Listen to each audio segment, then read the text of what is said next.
Eric, we did it again. Oops. Oh, baby now. So here's the thing. This is Q&A, insert correct number here, Brandon, that we're doing for Iron Culture. We keep tabs on everyone. We make sure we're very regimented here, okay? It's Yes. not procedural. We're not just doing this on a whim. Everything has intent and purpose, much like probably your training. And so when we got these questions, Eric, where did we post the question, like the survey to ask questions? Where did we do it this time? We definitely asked it on. Insert place here. Brandon. Did my mic cut out? That's Dude, all right. Yeah. Ugh.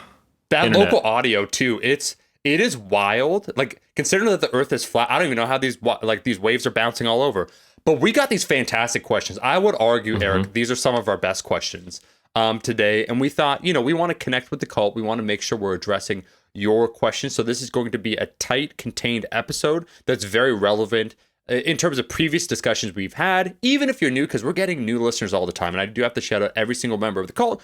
Once again, go ahead, leave a rating review on iTunes. We will read them pretty much every episode. This one's action-packed, so we're getting right to it.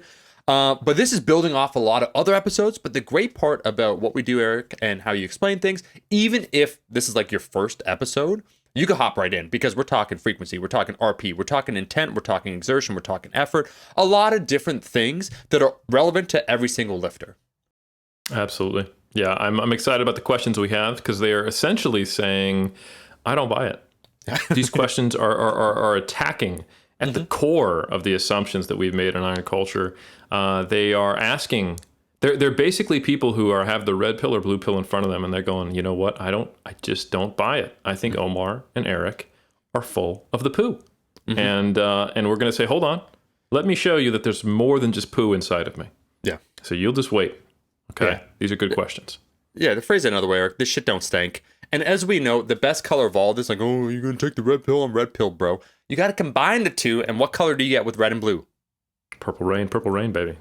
This is what I'm talking about. So whoever's like these questions, they're all independent individuals, but they're kind of like these people, they're like skeptical empiricists or something, Eric, because they really want to get down to the brass tacks.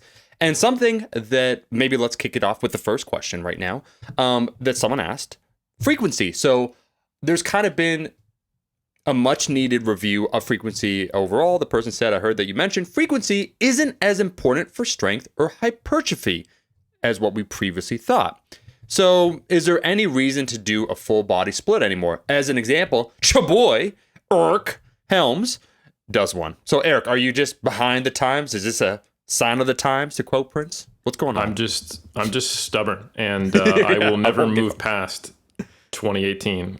Those were the end of the meta-analyses that we're allowed to consider as real. And at 2018, hey, the data was clear. More frequency is better, with no nuance or anything related to it whatsoever.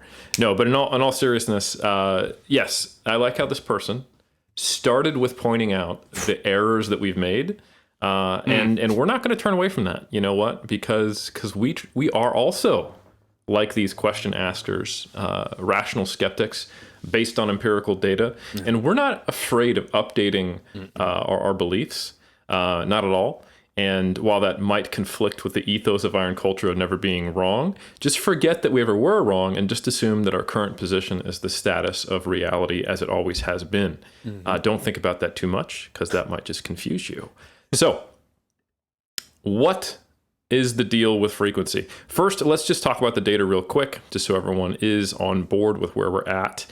In the last few years, there has been a number of meta-analyses. So, for example, I think there was Ralston, Gurgic, and Cuthbert that all occurred in the 2018-2019 range that looked at strength, that all found that any effect of higher frequency training that improves strength is actually a volume effect.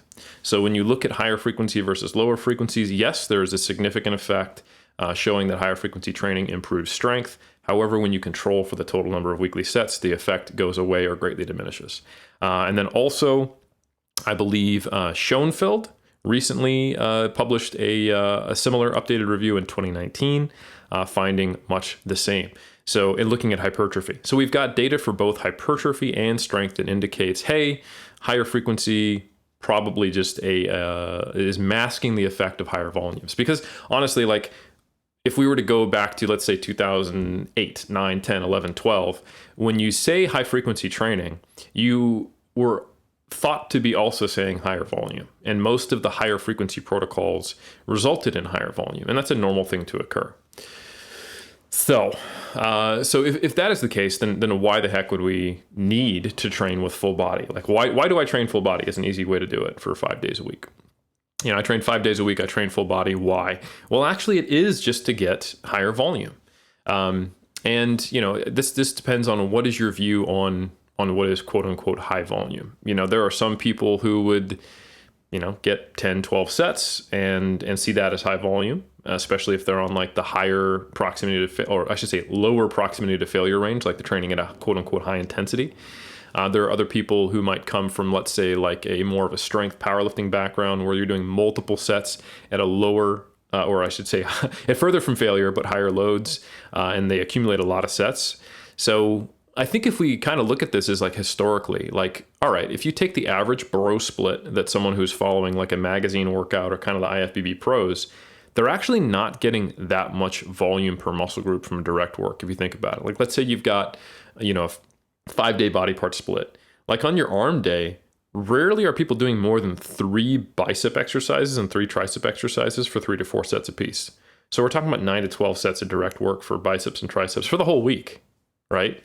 Now, there was also some indirect work on chest and back day and shoulders, etc. But let's talk about that. Like on chest day, at most, someone is doing like incline, flat, decline, and cable crossovers for 3 to 4 sets. So that's 12 to 16 sets. It's not that high volume, right? So realistically, if you're using a bro split, it's very difficult to get above, I would say, 10 to 15 sets on average. And you will actually notice within session a diminishing effect of like your performance. You're going to get weaker when you go from flat to incline to decline and then to flies, right?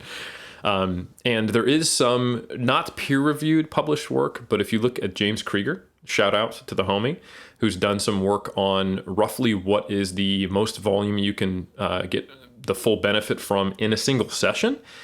He estimates, based on kind of like an in-house meta-analysis, that about the most amount of sets you can get that are effective, or maximally effective, I should say, in a single session is probably around like the 6 to 10 range, right?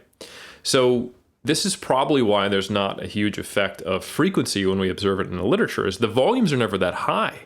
Most resistance training studies are looking at, like the 6 to 8 set range, or maybe up to 10 to 15 at most. And that's probably the limit of where we would even expect to see a difference based upon that combined data that Krieger looked at, as well as the meta-analyses that came out in the last few years. I'll remind everyone, the classic, hey, there's a dose-response relationship with volume, has 3 categories of sets per week that Schoenfeld did. There was the 10 plus as the high volume, and there was the 5 to 9 and then 1 to 4 set range. So that means that the vast majority of the studies that have been published on how much volume should you do, are not going much above 10, or they would have had further higher brackets. So overall, when we look to the research to help us understand volume and frequency, there is a pretty big gap compared to what's done in the real world in terms of how much volume can we even assess. So if you want to get ideas on, is 30 sets better than 20, better than 10, the research does not have enough data to tell you that. That's why it says 10 plus in that meta-analysis. So anyway, my best estimation is that if you are trying to get anything outside of the teens, it's going to be next to impossible to maintain a high quality of training with a 1 times per week frequency. So it's not a frequency effect per se, and that is where I think I've definitely changed my mind, but rather a volume distribution issue. So to speak to my own personal circumstances, I have seen through trial and error that I need a higher amount of volume on most of my upper body muscles to make progress in terms of strength or visually. However, in my lower body, I'm pretty responsive, and I think probably not uniquely at all compared to other people, like hip and lower back issues crop up if I try to push higher volumes anyway, primarily if I'm doing like axial loaded free weight compounds, like your deadlift and squat variations. So anywho, I was trying a 3-day per week upper split with a 2-day per week lower. So 5 days, so upper, lower, upper, lower, upper. And even doing it that way, I was really struggling to not have the sessions like kick my butt and getting above, say, 15 to 16 sets per muscle group. Because an upper body day where you train everything with a decent volume, that's like a lot of pressing. You have to do a vertical press, a horizontal press, a vertical row, and a horizontal row. And if you just do that, and you do, say, 3 sets per, you're getting 9 sets of vertical pressing and 9 sets of horizontal pressing per week with 3 uppers. So that means on at least a couple of those days, you got to do 2 exercises. And if you want to get above 20 sets, now you're doing like 2 horizontal presses, 2 vertical presses, right? And you have to do 3 to 4 sets on each one of those to get above 20 sets per week. So I found trying to get 20 sets on my upper body per week with 3 upper body days was actually it made the quality of the work lower and the session RPE higher. So what I recently experimented with is I was doing that I think I did 3 mesocycles of 4 weeks, doing that 3 uppers, 2 lowers or more. And I was getting around, I would say on average at my upper body, about 15 sets. And the sessions themselves were challenging. Like I was actually, to make them not last forever, I was doing like antagonist paired sets. So I do a set of overhead press, then like a lat pull down, then like a chest press, and then like a row. And doing that 3 times per week, I was actually starting to kind of like dread those sessions more than my lower body days, which is surprising. And what I recently switched to, and which I've now done for 4 weeks, and what I did previously, and I kind of went like, how did I ever get away from this? Like, how do I hit the volume threshold I need on the muscle groups I need without not doing full body, or at least not having limitations on which muscle group I train each day? And the answer is, I don't do it effectively unless I train this way. So now I have basically 3 days where I do like 1 exercise per muscle group and 2 days where I do 2, and I just do 3 sets per. So right there, I'm getting, like 18 sets, add in a little indirect work or specify on a certain day. And I'm finding now, so here's the result of the experiment. So I looked at this last 4-week mesocycle. Normally I end up doing 3 weeks of overloading and then a 1-week deload. That's just kind of where I find consistently if I'm pushing that I start to feel beat up and I need some time off. So I went from around 15 sets on average to about 20 sets on average from upper body because I distributed things differently, kept my lower body volume the same. So I increased volume, but I changed to a 5-day quote unquote full body split. And not only did I keep progressing, but I kept progressing for 4 weeks. The session RPEs of these sessions went down. And I decided to not do a deload till the 5th week, which I'm starting this week. So I essentially increased my volume by a third, but was able to increase the time spent training by 25%. So that's a huge increase in efficiency. So the answer to the question is, it really comes down to what is the best way to distribute the volume for you based on the needs you have. And if you notice that the quality of your training sessions goes down when you try to do high volume in a certain session, that will often conflict if you have high volume needs. Now, if you need to just do 6 to 8 sets per muscle group, there's nothing wrong with a bro split, right? Maybe even up to 12 sets, nothing wrong with the bro split. I think you're going to have no issue with that. And if you do, just go to an upper lower and boom, you're there. But as soon as you start trying to do relatively high volume, in the grand scheme of things for a given muscle group or movement, you're going to struggle if you limit yourself to just doing it 1 or 2 times per week from a logistical perspective, regardless of what the meta-analyses suggest, because they are limited by the frequencies and volumes that we can observe in the literature. Eric, spreading out that volume, keeping the quality of training high. I will say, on a personal level, I completely agree in the sense that since shifting over more towards a full body approach several years ago, I was doing like a push pull legs for a few years, and then before that, at my inception, I think it's a rite of passage. The body part split where you described me perfectly. I would do the decline because you're strongest on the decline, Eric. Come on, and then flat to incline to cable fly because you got it, bro. You got to vary it up. I will say, however, that the consideration if you are interested in getting stronger as well as getting bigger. From just a practical standpoint, when you talk about quality of training, I know there are some people out there when they do their top sets, just the amount of time to warm up. So you foam roll, you get your body warm, you get in the right headspace, you got to do your top single, then you do your back off sets. And guess what, player? That's your first move. You got 6 other moves. if you were just to do a body part split or even upper lower, the length of time for your training session would be massive. And especially when you talk, like, let's say, I'm more inclined towards the barbell. Shout out to Chip. That in general for the movements I like is like once you start doing that too, and you got to warm up, practice the movement. When you start creeping up on that 3-hour mark, I don't care who you are, and that's why people sometimes take an intraset, like almost rest, or they'll socialize, they'll have some sugary candy or whatnot. That's a long time to be training, and when you take a look at, you said efficiency, for most people, let's be real, Eric. This is a luxury for us. Like, we are in this fortunate position. Like, we are about this life, and we have afforded ourselves the time because it's part of our career where we could do this. In terms of a practical standpoint, for most people, where it's like, yeah, like maybe you want to do that, you want to take that time. Okay, fair enough. But a 3-hour session, 4 or 5 times a week, or like splitting it up a little bit more, could make a whole lot more sense. I want to fire back a question though, Eric, because we got to address these haters. Okay, they're everywhere. They're in the midst. You don't know where they're hiding. They're like wolves in sheep's clothing. Check this out.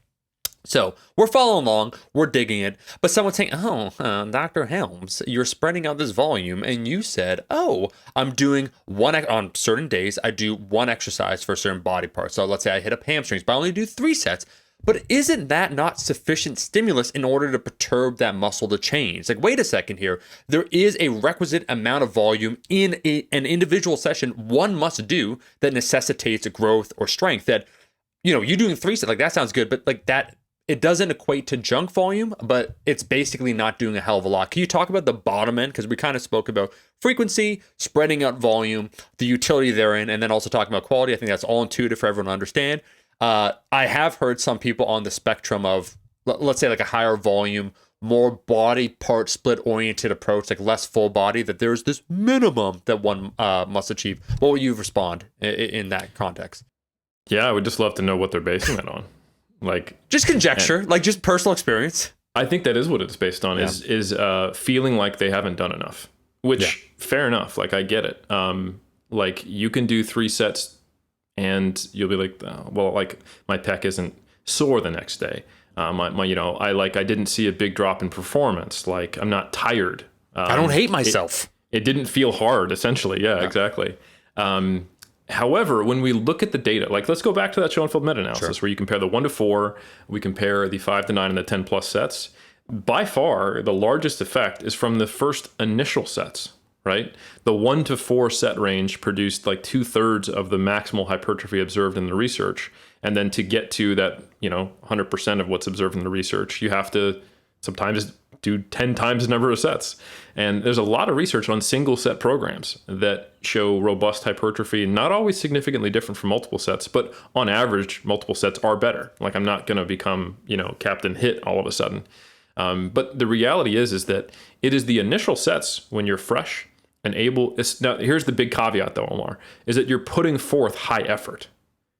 So like, if you do a set of 5 at 75% of 1RM and that's the only set you do, you're probably not going to get much out of that, Maybe some neural adaptations and a little better at the movement or what have you. But from a hypertrophy perspective, nah, But there is, I think another thing to think about this is like, well, what is really actually stimulating muscle growth?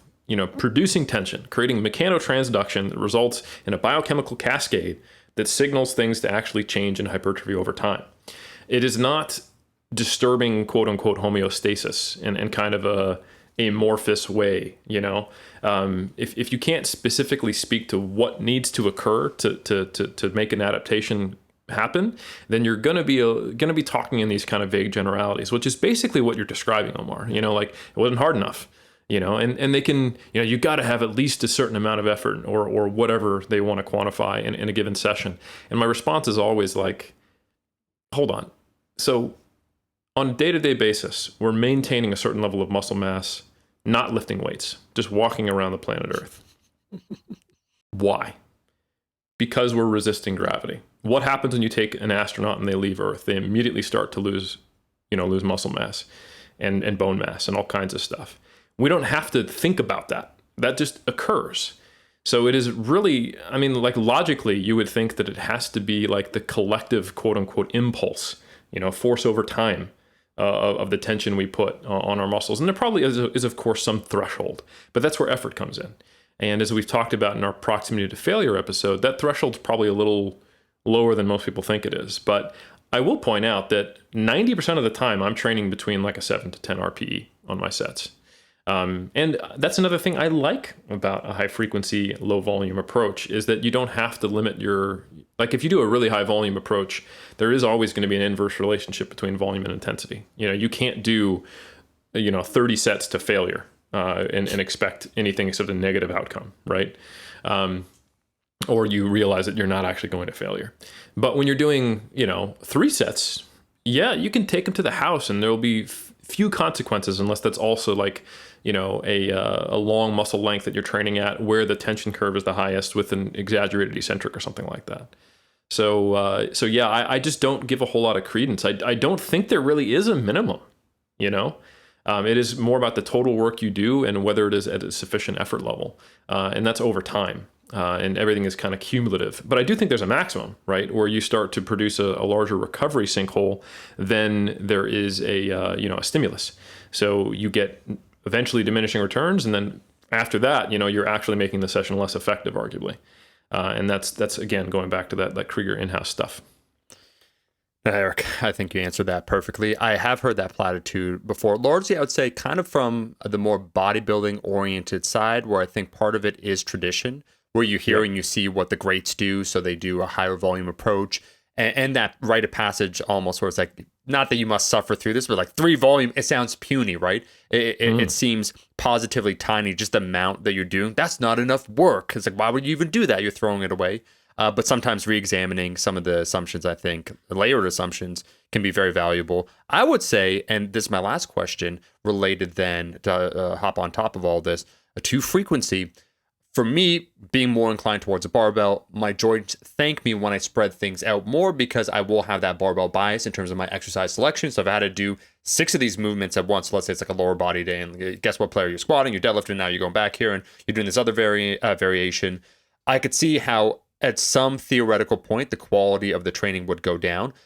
From your coaching perspective, coaching a pretty large population, would you say within that population, the different subgroups, so let's say an older population or a younger population, what would some of those very briefly considerations look like? Maybe as we've had this conversation, I'm not over the existential crisis, Eric. As one ages, where I'll to phrase it another way, what was that split? I was trying to think, was it fat? 11 years ago, like the power building, like power hypertrophy adaptive training. It was basically just strength and hypertrophy in the same week. Shout out to Lane. But I'm saying, like, as a 20-year-old, I could run through the gauntlet, or like Smolov Jr. The point is that I do think for a wide DUP variety, 1.0, where it's squat, bench, deadlift 3 days a week with back off work. Yeah, hell yeah. Like, for many reasons, I think when I was younger, I had the ability to recover. What are some of the top considerations, just very quickly, because I do think, even taking a look at our demographics, like there's people 30 plus, 40 plus, do these considerations change as one ages, I guess, is what I'm asking, where it seems like you get away, you have a little bit more leeway, you could be a little bit sillier, I don't mean that offensively, earlier on, and then at some point, like, your body's going to be looking at you like, okay, is this the best option? You actually want to make some progress now? You're trying to carve out the last few percentage points? Like, what does that look like, Eric? Yeah, I think you are just better at recovering when you're younger. So you don't have to worry so much about volume distribution. I remember the way I solved this quote unquote problem and made progress when I was younger was I used to train 6 or 7 days a week, Like I would do, like I remember being enthralled with like what bodybuilders were doing and not wanting to get away from it. So I did a body part split, but I figured out a body part split that allowed me to train more frequently. And that was, I did a chest and back, legs, shoulders, and arms. And then I repeated that again. So I did chest and back, legs, shoulders, arms, chest and back, legs, shoulders, and arms, take a day off. Yep. And I would do like all the exercises available for each thing each time. And I was getting close to, here's the crazy thing, training 6 days a week, busting my butt. And I was getting close to the amount of upper body volume I get now, but actually not the same amount. So as I've gotten older, I've actually moved, this is probably contrary to what the average person would think. And it's just because they have a stupid idea of what full body training is, no offense.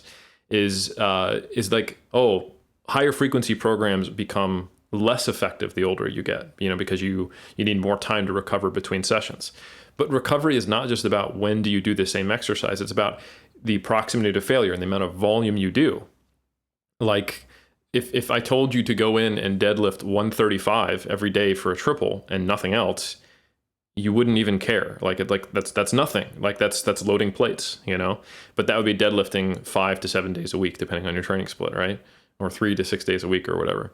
So it is clearly not just the movement or just the volume or just the proximity to failure or just the body part trained. It is a combination of all those training stresses. So I think and I would encourage anyone who has like kind of a knee-jerk reaction against the concept of full body to go back and listen to our frequency episode where we talked about this in depth on iron culture. But when I say quote unquote full body, what I'm basically saying is not having limitations on what exercises you put on certain days. And from a coaching perspective, I've actually not found age to be a barrier at all. I actually have a number of older athletes who are on quote unquote full body splits because they've tried it all. And the things that limit them are specific exercises. Like they know that with any kind of effort or volume, they can't squat or deadlift more than 1 to 2 times per week. That's a common thing because of old injuries, right? However, I've got a gentleman who is 51 right now who trains quads 5 days per week because it's a weak point in his training for, just 3 to 6 sets per session. However, we only squat once per week. We use sissy squats, we use leg extensions, we use a hip sled, we use a leg press, or sometimes we use variations of Bulgarian split squats or lunges. And I think specifically about the things that cause the most muscle damage. Okay, if I've got an exercise that trains the quads at a long muscle length, I probably want to only do 3 sets on that day instead of 6, and I probably want to have a day off come the day afterwards. So for example, right now, let's say I'm training, and this is actually not even let's say, this is what I'm doing. I train on Monday, Tuesday, and then Thursday through Saturday. So my Tuesday and Saturday sessions are where I would put a little more volume or a little more challenging recovery demanding exercises because I then have that day off before I come back and do it again. And on Monday, Wednesday, and Thursday, that's where I would probably do a little less volume or choose exercises that are a little less demanding, don't train me at long muscle lengths, etc. So it's kind of thinking about it from the perspective of what's the way that I can get the most amount of work done in a week that's still appropriate for me, that is effective, so a good level of effort, an appropriate level of effort. And then how do I distribute that so that each session I'm as fresh as possible? So, kind of going back to the platitudes we were talking about, that's just not enough in a single session. It's a throwaway session. I want to feel like I'm working hard in a session. All that person really needs to do, they don't even have to change their attitude. I'd say you keep that fire in your belly, but I want you to apply it to a microcycle. That's all I'm asking you to do, really. And then all of a sudden, full body starts to make sense. Just math it out. Like I encourage anyone who's listening right now to just get a pen and paper and try to keep the sets per muscle group below 8 per session. And then actually just look at, go in your head and go through each session that you write down and think man, that would be really rough or really brutal, or I'd have to motivate myself. How long would this take? And then just write it out, what you would actually have to do to try to get a given muscle group to 20 sets. And I don't think many times that people are going to find a way to do it without training a muscle group 3+ times per week. And then at a certain point when you're doing that, we talked to Max Ada when we had him on here, how he used to train Bulgarian style, and he kept modifying it. The more he learned about it, the more coaching experience he got, the more athlete experience he got. He'd make little tweaks. He'd go, I'm going to do a back offset here, or I'm going to do a little bit of accessory work. And then one day he looked up and he goes, at what point do I have to stop calling this the Bulgarian style? All right, I'm not doing a single at a 9.5 to a 10 RPE every day anymore. Some days I do back off work, some days I do accessories. This is objectively not meeting the definition of anymore of what it started as. And that's essentially what will happen when you write this out on paper. You're going, I don't want to do full body, but I want to get to 20 sets for chest. Okay, so I'm doing chest 4 days per week. And therefore, on some of my chest days, I'm also doing calves or a lower body exercise. Is this still a body part split? Yeah. Is this even an upper lower anymore? No, it's like an upper lower asterisk. And that's where I got to back in 2018. I was like, okay, I'm just going to call this full body. But the problem with calling it full body is that people assume that I'm training every muscle group every day, when sometimes my leg training on a given day might just be hamstring curls. There is no quad training, or I don't do calves every day. I don't need to do calves every day. I'm trying to get to 9 to 12 sets of calves at the moment. So why would I need to train them 5 days a week? So ultimately, I think frequency should be a function of what is your target number of sets per week, the exercises you have available, your injury history, and the number of days per week you can train, and therefore which days do you have off, what do you do before them, and how do you set up each session so you can have a high level of effort and motivation. Eric, can I just say, you just went full jazz there, where you said basically with full body training, what you're saying, you're not training every single body part, but all options are on the menu. So you're not excluding things. So you can Correct. go there if you want. And I think that is something that people get incorrectly. One thing I do, because I feel like as someone who has been a strength enthusiast for a while, sometimes I could joke about the powerlifting boys and girls a little bit, or power building. But I would say on the flip side, people, when they want to feel that exertion and they talk about body part splits or training to failure, often a decent chunk of their training is also comprised of more isolation movements or things that it's easier to quantify training to failure. Oh, I'm doing a bicep curl. Well, mechanically, I can't do one more. It's self-contained because it's, a single joint. It's easy. Not that it's easy to perform the set. It's easy to quantify. And I would say doing that versus working up to like even a 7 or 8 on squats, I think people misquantify, and that's why we're going to get to it in a second about RPE. Their own RP, where it's like, oh, like just work up to a single at 8. It's like, and then you just take a look at what they're training, or what you said, Eric. Like I did 3 sets, but like it was 7 or 8, but like a genuine 7 or 8. Because when you even talk about that, your 7 is someone's 10. You know what I mean? Like I don't mean that disrespectfully, but when they're trying to conceptualize what this looks like, and they say, oh, like top singles, like buddy, like you could have put on like 30 or 40 more pounds there. That one there, you left like 2 reps in the tank. When you start just adding it up in totality, I think their expectation or execution of a full body session might not be a perfect interpretation of what we're talking about too. Yeah, you'll see different different barriers to entry on using this concept in a way that's conducive to better training outcomes in different populations.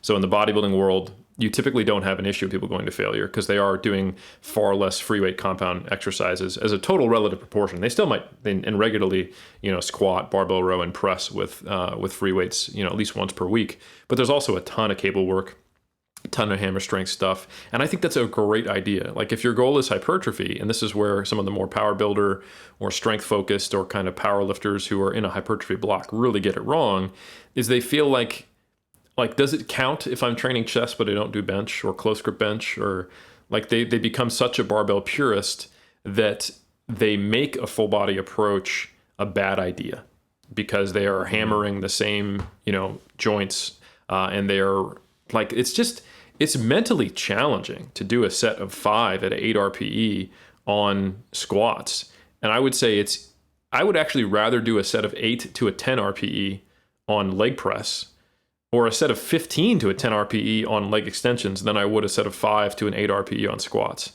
Not rather would do, but it definitely takes more effort. I have to psych myself up. I need longer to recover. And there's more things that I have to pay attention to mentally, where there's fewer degrees of freedom in terms of movement when you start getting on these machines. And the time it takes, and like you said, the warm-up sets, if you give me leg extension, leg curl, calf raise, I can probably get through that faster than simply doing 3 to 4 sets of squats. Yeah. So yeah, I think a lot of people on the pure strength side, they might have been exposed to RPE for longer. They know not to train to failure, and they have good, proficiency with these movements. They might even compete in powerlifting meets regularly. They're going to run into trouble trying to do what I'm saying because they would rigidly stick to certain exercises instead of going, all right, I'm going to, like, if this is a hypertrophy block, like what's the minimum amount I need to maintain strength on the movements? Okay, I'm going to train each lift once per week with low volume and, low reps and a moderate RPE. And then I'm going to basically do a whole lot of bodybuilding work. And that's what I would recommend if someone wanted to try this out for the goal of hypertrophy. And on the other side of it, you just get this pushback from bodybuilders who are used to performing a high volume and or a high intensity, e.g. close to failure for a given muscle group in a single session. And they have to consider a different time frame for where to get the most out of their training. Because you can take those really hardcore dudes who are like smashing a body part split, but if we objectively look at like how many sets per week are they getting, it's less than what I'm doing, So it just doesn't, it doesn't add up. It's math, folks. The math It's don't math. add up.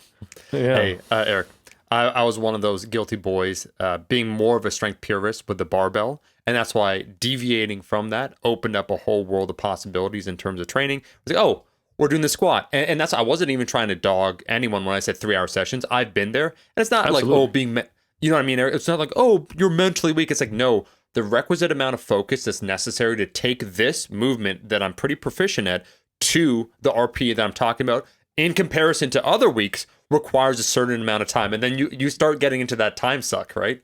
Yeah. So yeah, I find And there's that a time and place for that. Yeah. You know, like if you were, 8 weeks out from a meet or in like final phases of a period where you're trying to actually hit a PR, you're going to have to do that, you know? Yeah. You know, hack squats 3 weeks out from a meet aren't going to be adding to your total that much. You know what I'm saying?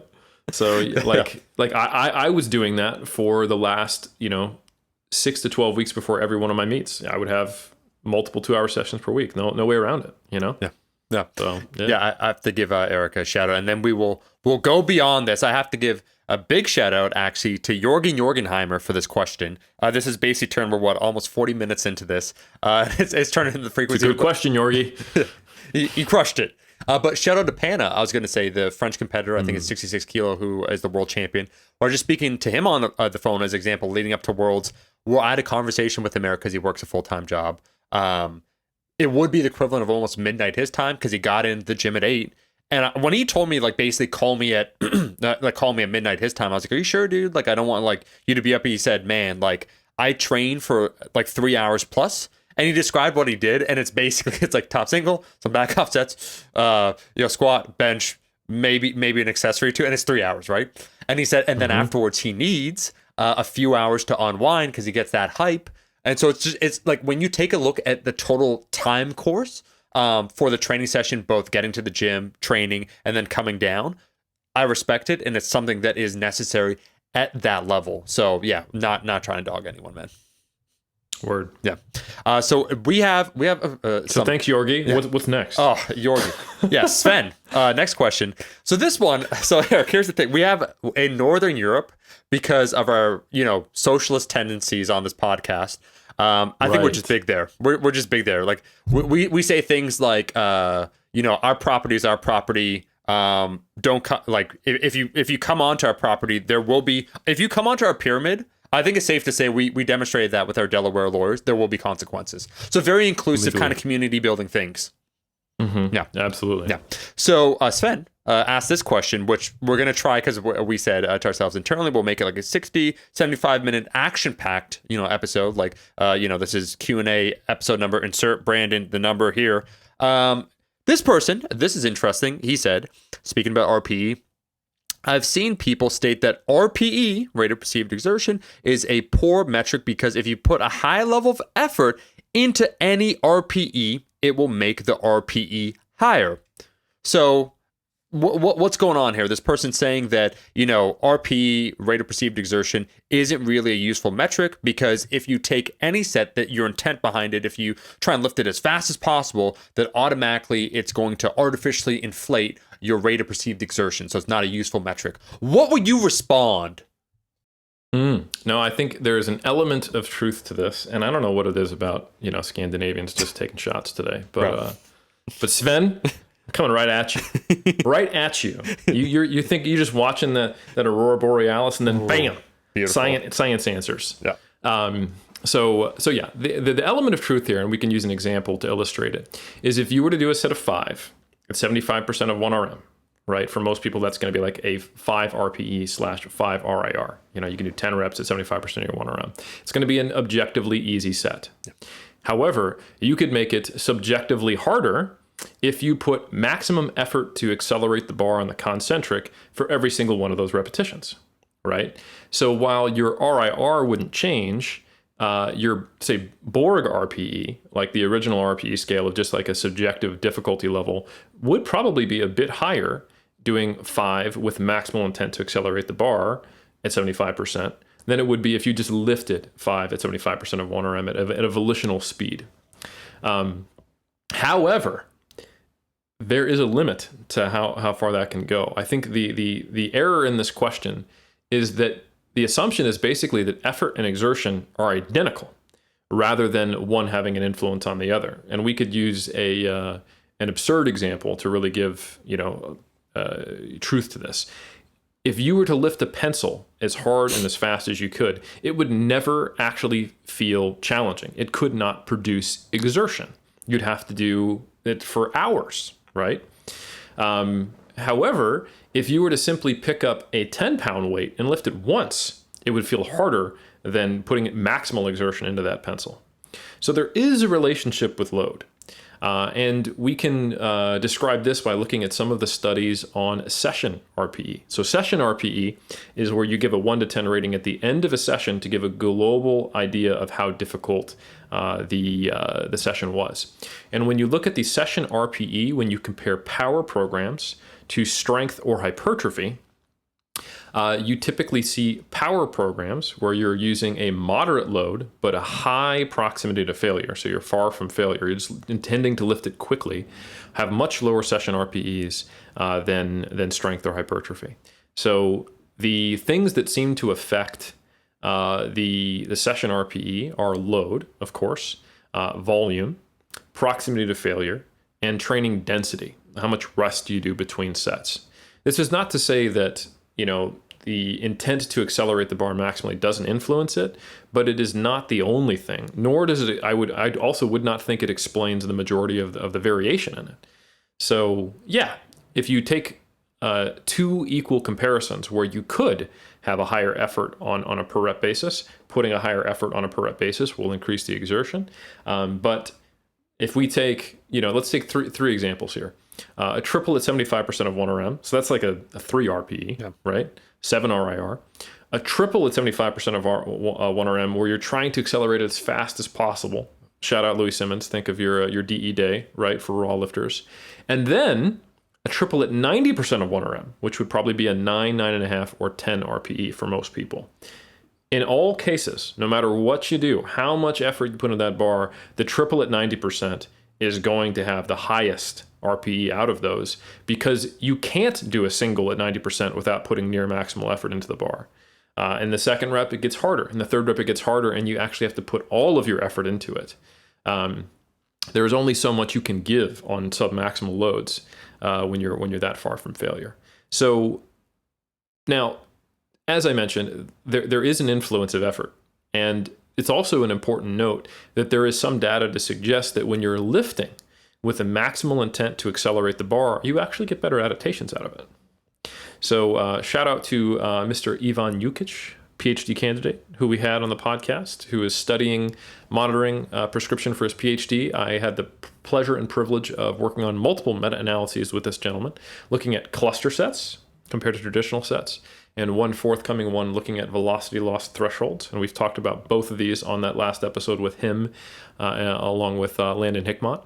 And interestingly enough, when you look at cluster sets, which is like doing, a rep, rest, a rep, rest, a rep, rest, when you match volume using cluster sets or rest redistribution to traditional training, it doesn't actually seem worse for hypertrophy, which is a counterintuitive finding, because you would think that you'd need to go close to failure and get that high threshold motor unit recruitment and produce tension on all the fibers.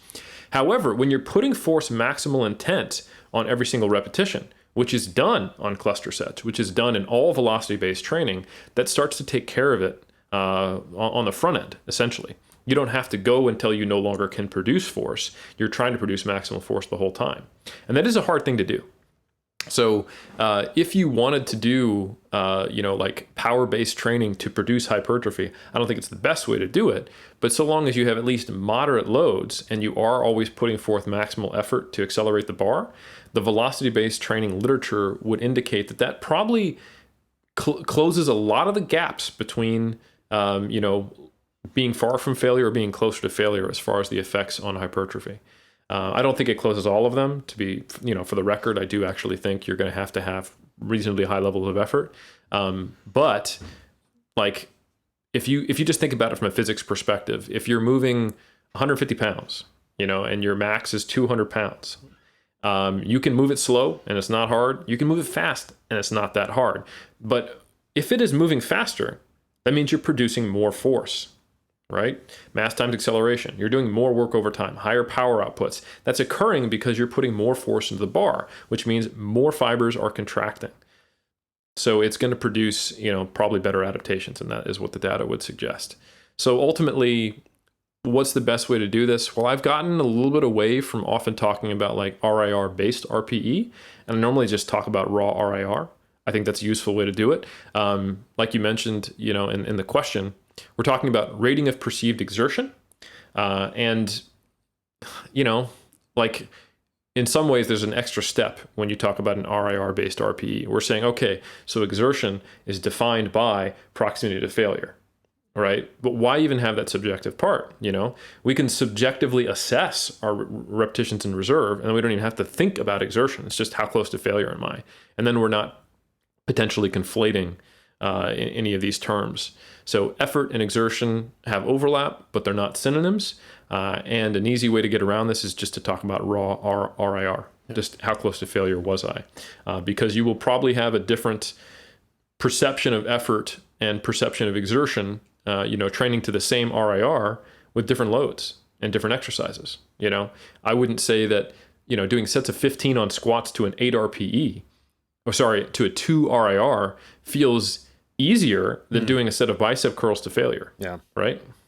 No, Eric, that's very well framed right there at the end. I do think also intuitively for anyone that actually spent time lifting, when you conceptually think about it as RIR, 75%, let's say you could do 10 repetitions of it. So cool, you do 5, that's, an RIR of 5. But if you even take it down less, like I like that pencil analogy, to 70%, right, where you could do whatever, like maybe 15 repetitions, and you have to do 5. No matter how fast the intent is to accelerate, like if you went as much as possible, it won't shift the RIR, perhaps maybe by 1. But then to me, see, that's my question too, not to once again define the bottom of this question, but in certain cases, I would put forth, like the deadlift, a maximal intent to accelerate during the concentric portion.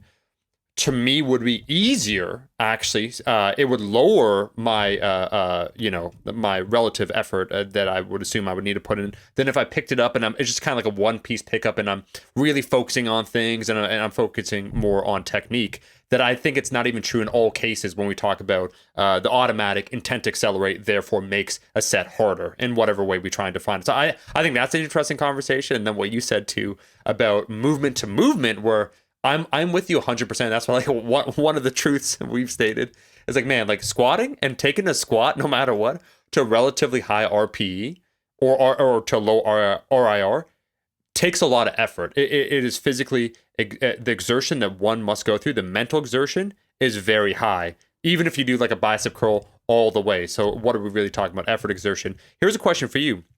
I think a question within a question for this, and you basically already answered it. But then the question that should be asked, are all sets of, say, 5 the same then? Or do they produce the same results when we're talking about effort? So intent to accelerate, quality of the repetitions. Like I think the question the question that probably should be asked, what are we really looking at when we evaluate a set? Because we are talking about some of these qualities. But would all sets then of 5 be virtually identical no matter what we do? Like you already said that actually about power and everything else, but just to really bring it all together. That's a great question, and this is actually something. Well, Sven. Shout out to Sven, yeah. Yes, thank you, Sven. And Sven, I'd encourage you to check out some of the stuff by Data Driven Strength and RTS.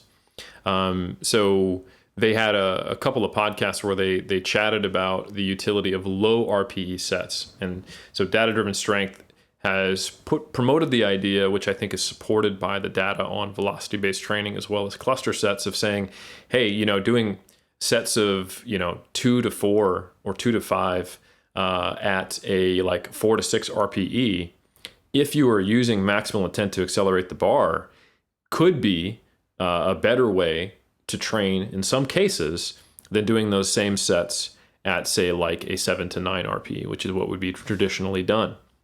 And the reason is that the force output might actually be similar because you're moving the barbell faster, right?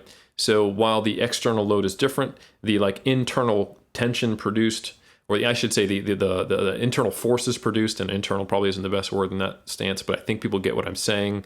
Really, if you were to get on a force plate, you might actually have similar kinetics in terms of actual force output impulse. So I think that's interesting. And the idea there is that we've got actually less loading on the body, and it would probably be a lower RPE in terms of like that subjective rating rather than RIR. We know the RIR is different. So could we get the same benefits while reducing the fatigue that we're putting out? And the counter argument is that, well, that's not what we actually do as powerlifters. Like as powerlifters, even our first attempt, it is slow and grindy, you know, and we actually need to build the skill of overcoming a load that if we even make one little error is going to crush us, right? And then the counter argument to that counter argument that would be put forth is, well, is doing a set of 5 to a 10 RPE really the same as doing a single at a 10 RPE? You reach failure for different reasons. You know, one is more biochemical. It is from mounting fatigue from a multiple repetition set, while the other is just a physics issue.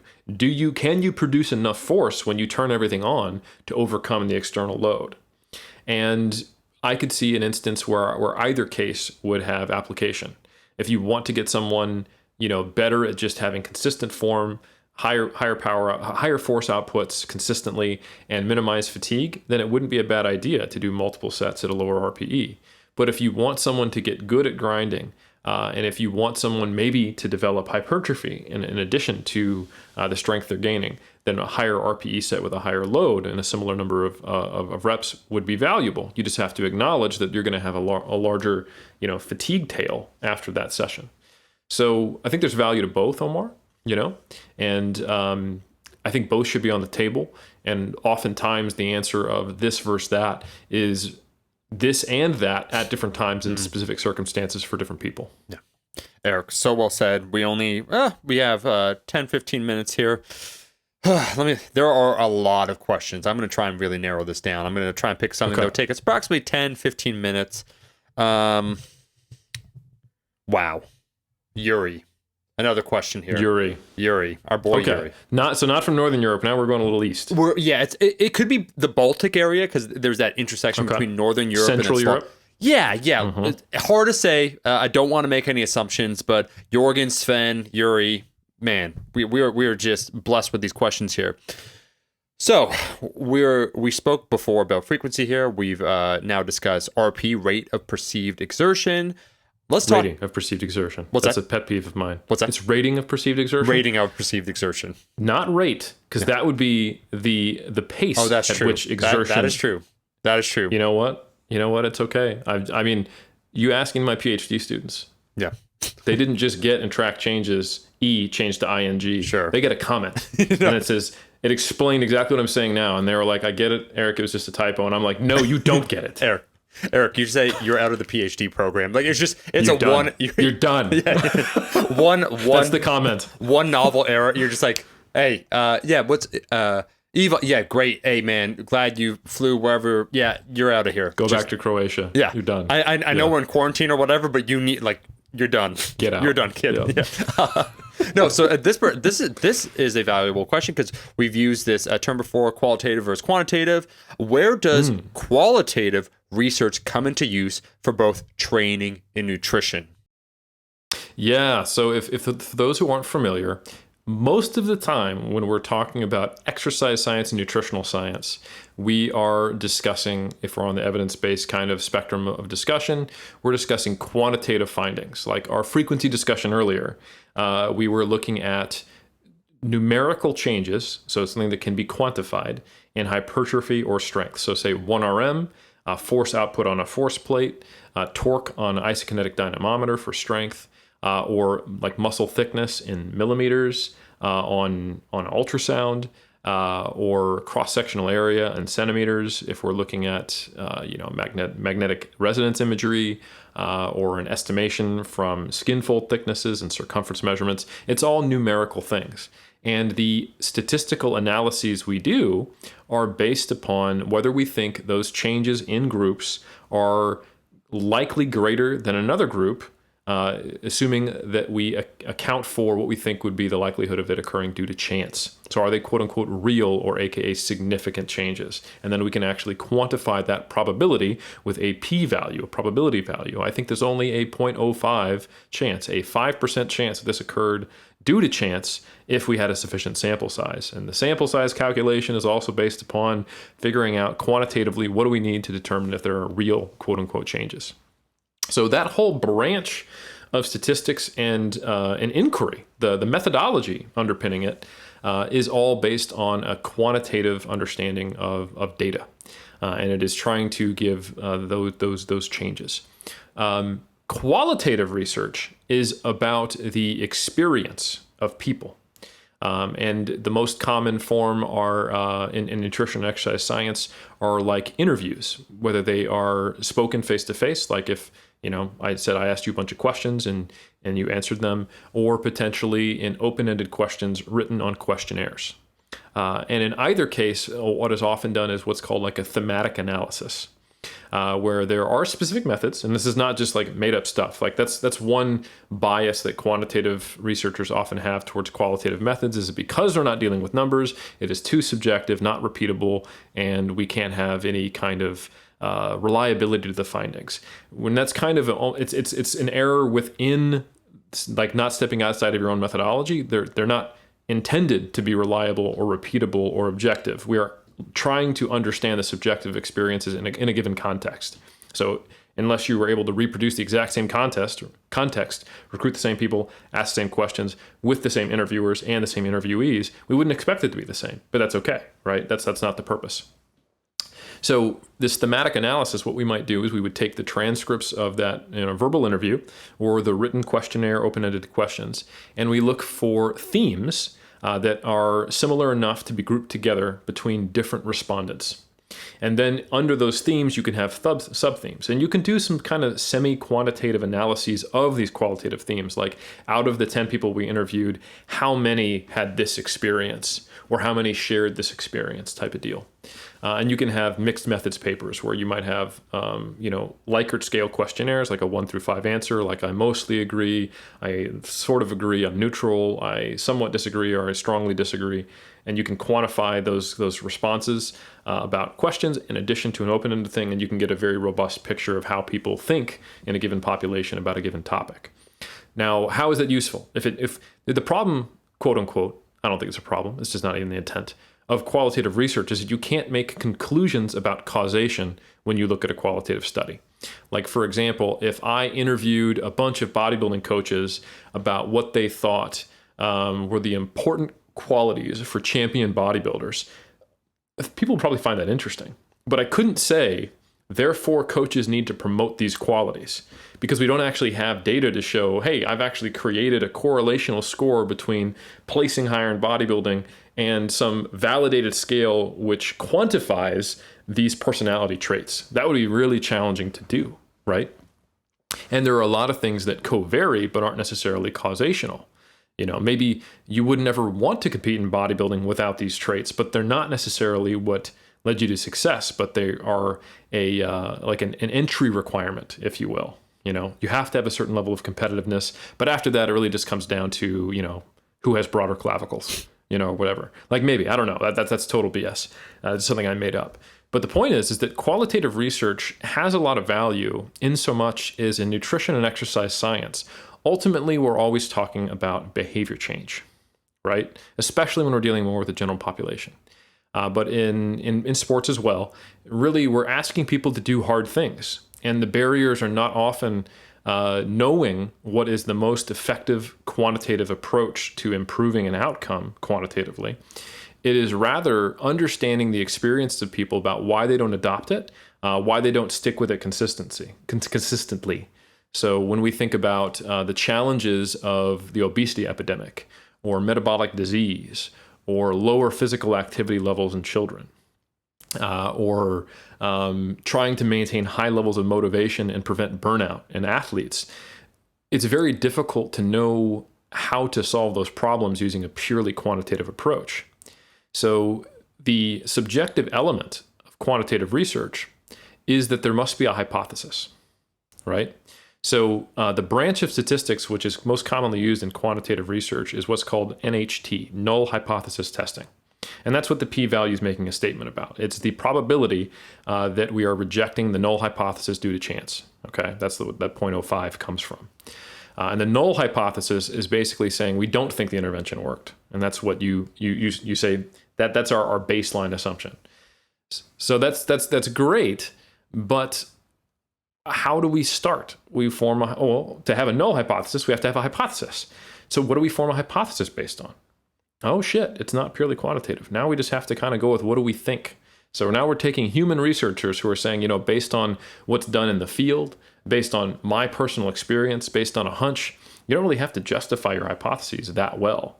It doesn't require you to have a whole section on how did you come up with your hypothesis. That's not a very rigorous aspect of it.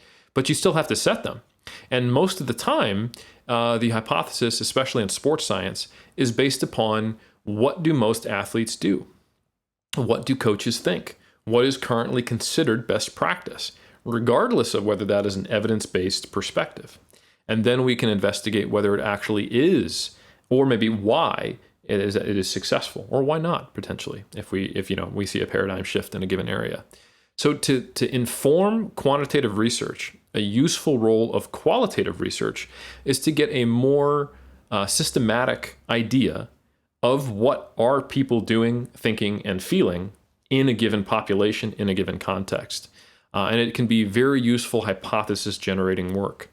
And a lot of the times, you can have quantitative research just kind of go on and on for decades and really kind of missing the boat because there wasn't sufficient investigation into what do people think and feel about this, what's currently being done.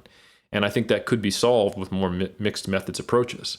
Omar, how many times have we had discussions where someone online pops up and kind of basically dismisses the other person because they're just some egghead lab coat with no knowledge of what's being done in the field. And sometimes it's just an ad hominem attack with no relevance to what's actually going on. And the person maybe is actually also a coach. Like I've had this leveled at me.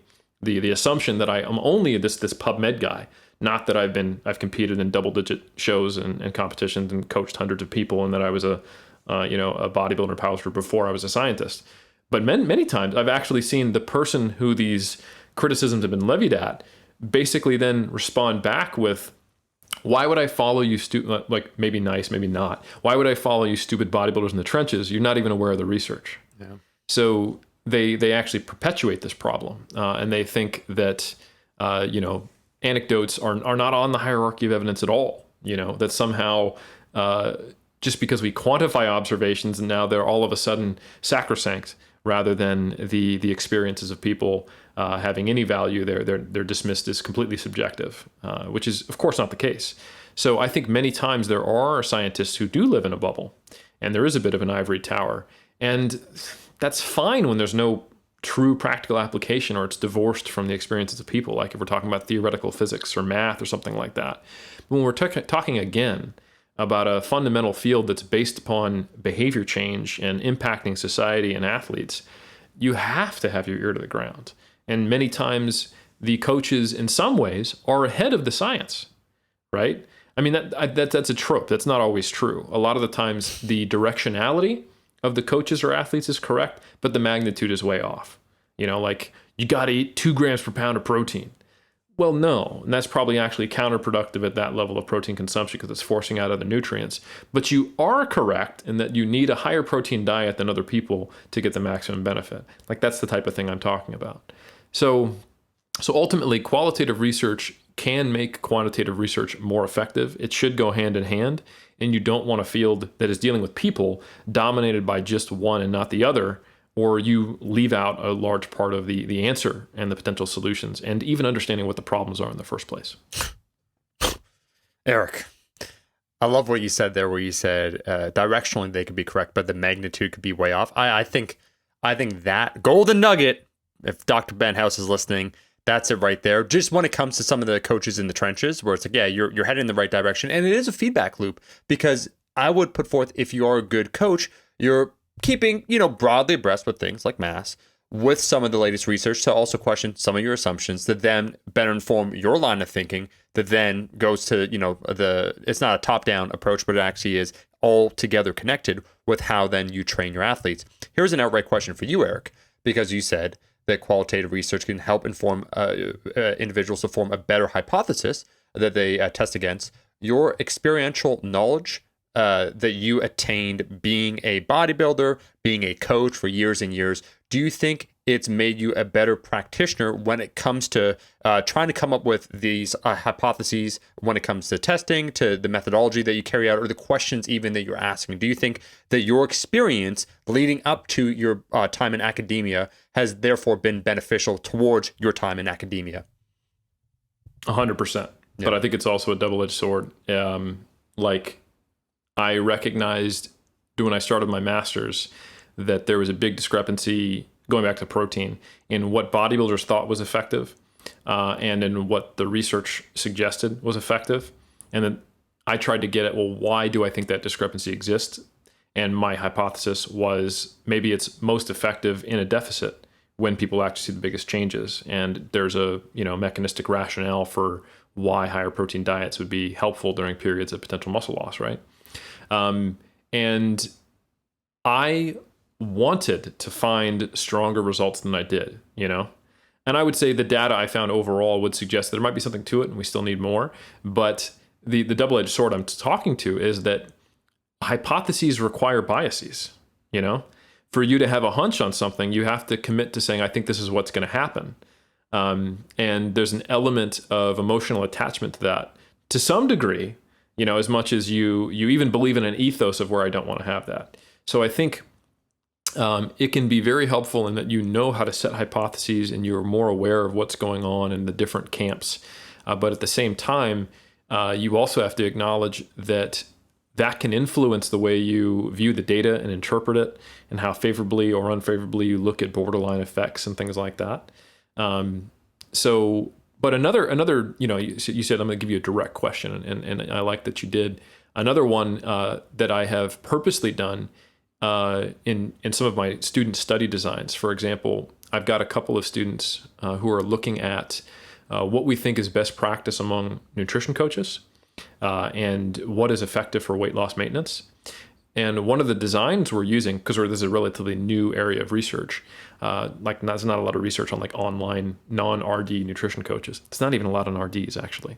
But if we want to know what are successful coaches doing in terms of weight loss maintenance with their clients, the first step would be, well, let's ask them and let's ask their clients. But I am not someone who works with the general population for weight loss maintenance.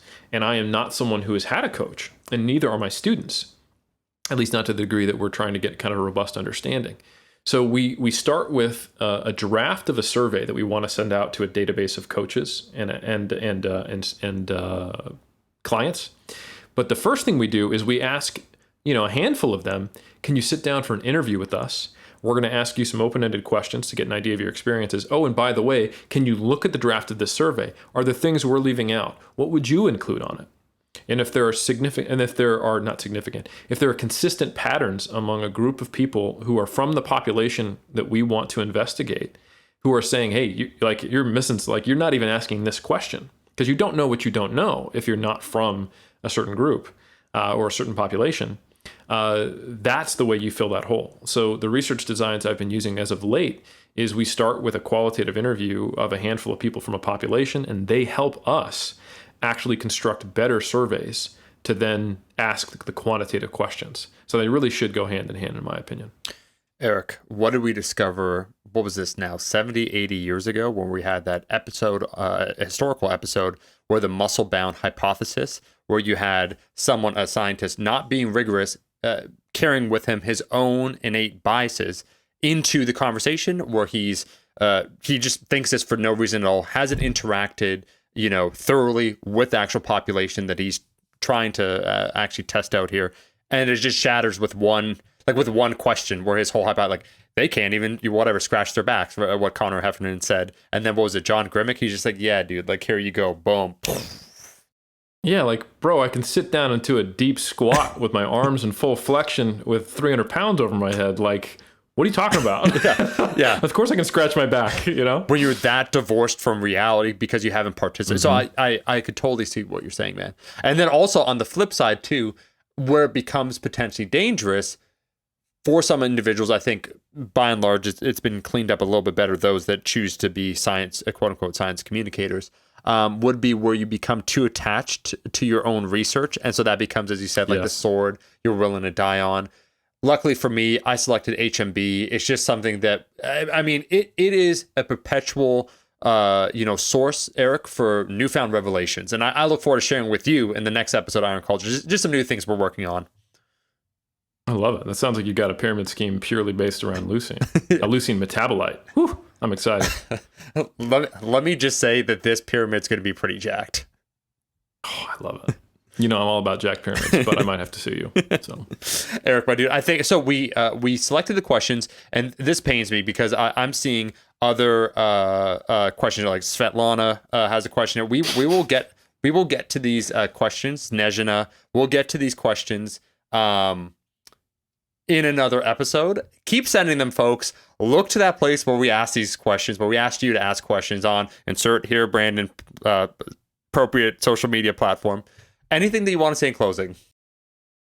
No, I would just say thank you for joining us on Q&A episode number, insert the number here, Brandon. And we will see you next time on the subsequent Q&A episode, where we'll cover all the questions from a different portion of Europe. Yeah, we're cutting off that saying, you guys asked too many fire questions. I just want to say we said it from the word jump to, that you could go ahead and leave a rating and review on iTunes. This one was action-packed, so we wanted to hop right to it.